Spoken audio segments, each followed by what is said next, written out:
અને આજ તાલમાં થોડીક લઈ વધારીને એક નાનું એવું ફટાણું, કારણ કે ભૂખ લાગી છે, બધાને સમય થઈ ગયો છે, એટલે ધન તાક ધન ધન તાક ધન તાક ધન. હવે વાઈના રસોડામાં ટંકોરી વાગે વાગે,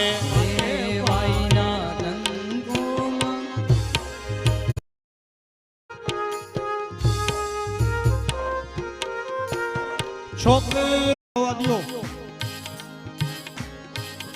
વયોવૃદ્ધ માણસ છે, એમને જગ્યા આપો હાલવા માટે. ઓ બેલા રે સાસરી જાતા જોજો પાપણ નું ભી જાય, દીકરી તો પારકી